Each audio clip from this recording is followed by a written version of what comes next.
Bismillahirrahmanirrahim. Assalamualaikum warahmatullahi wabarakatuh. Alhamdulillahi hanahnu bisadri istiqbali syahru Ramadan, syahrus sawm wa tilawatu sahbi wal aidku minan nar wa rahmatun minallahi ta'ala wa ibadih wa maghfiratun min kulli damin syahrul qiyam wal ibadah was sadaqah wa Ramadan mujibud da'wat. Wassalatu wassalamu ala Rasulillahi wa ala alihi.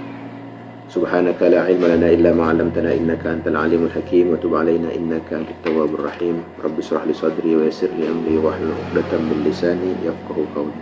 Amma ba'du.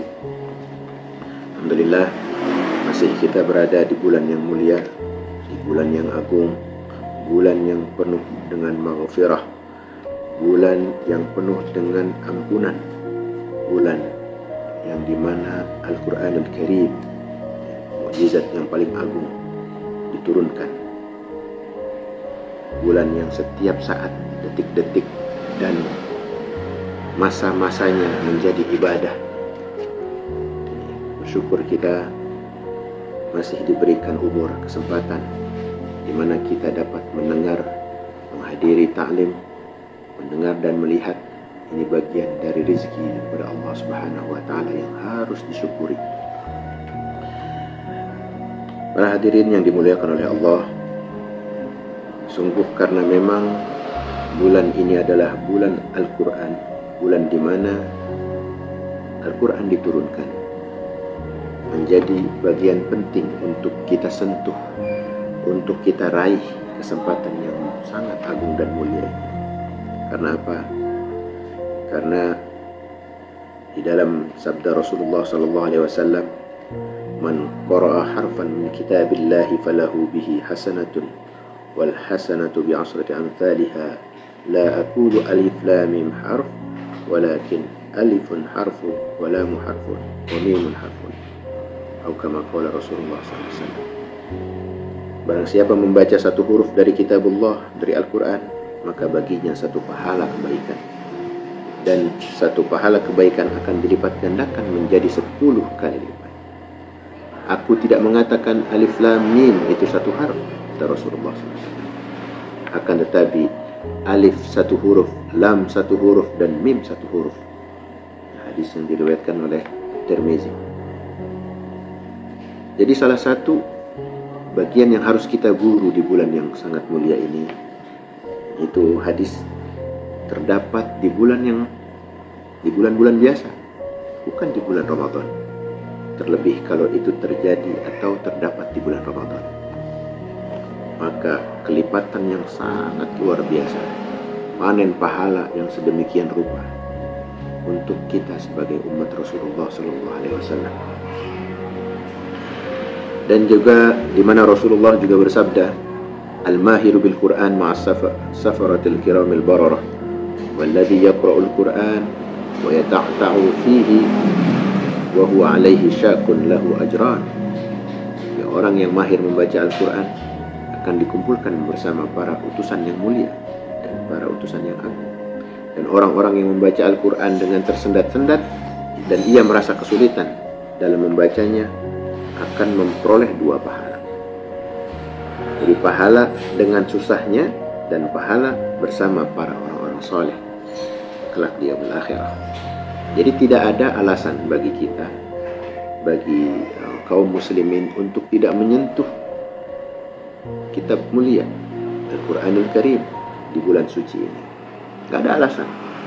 Karena apa? Karena hadis tersebut mengatakan dengan terbata-bata pun masih diberikan 2 pahala oleh Allah Subhanahu wa Ta'ala. Jadi ketika juga kelak keutamaan membaca Al-Quran adalah menjadi syafaat atau dapat memberi syafaat kepada pembacanya. Bagaimana sabda Rasulullah sallallahu alaihi wasallam, "Iqra'ul Quran fa innahu ya'ti yaumal qiyamah syafi'an li ashabi." Kita disuruh baca Al-Quran.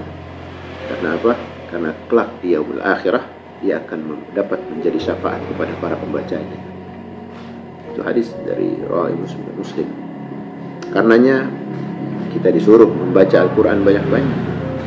Di Indonesia ini semangat membaca Al-Qurannya juga luar biasa, menjadi bagian dari kemeriahan, ya kan? Kalau kita lihat di bulan Ramadan, di mana di masjid-masjid, ya kan, adain majelis tilawatul Quran, ya, tadarusan sampai malam kadang-kadang.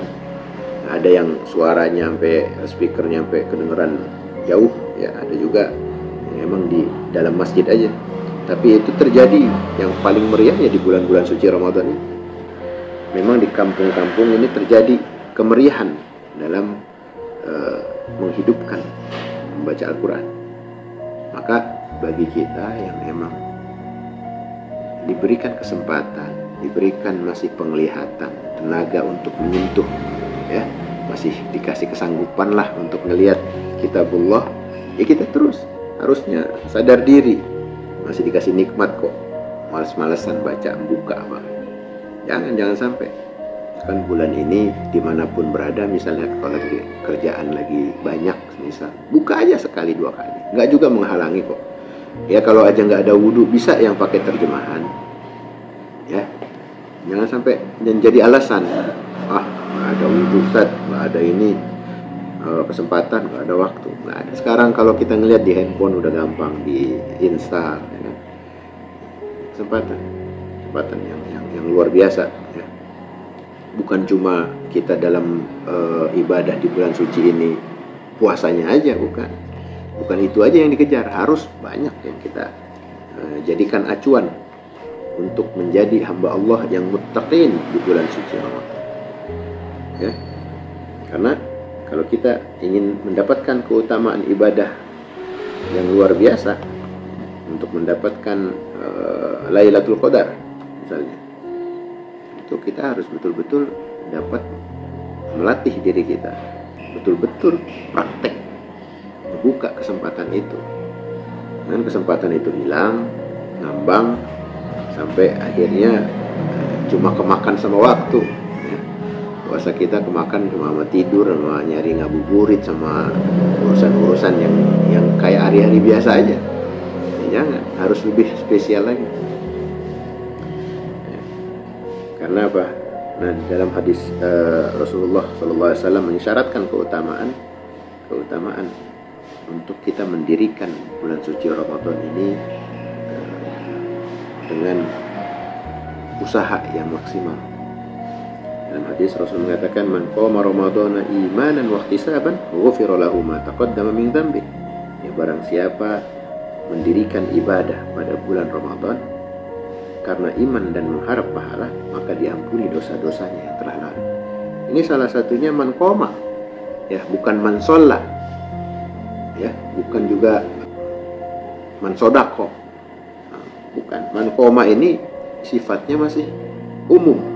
Siapa yang mendirikan ibadah, menghidupkan ibadah, siang malam kita hidupin ibadah, ya.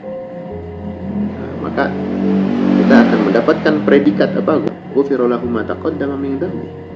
Kita akan mendapat predikat Allah akan hapuskan dosa-dosa yang telah lalu. Itu. Kalau kita sering-sering ngediriin sholat malamnya kita dirikan, ibadah baca Qur'annya kita dirikan, sedekah kita jalankan. Memang bulan-bulan metik, ya, metik pahala lagi musimnya. Jangan sampai kehilangan momen ini.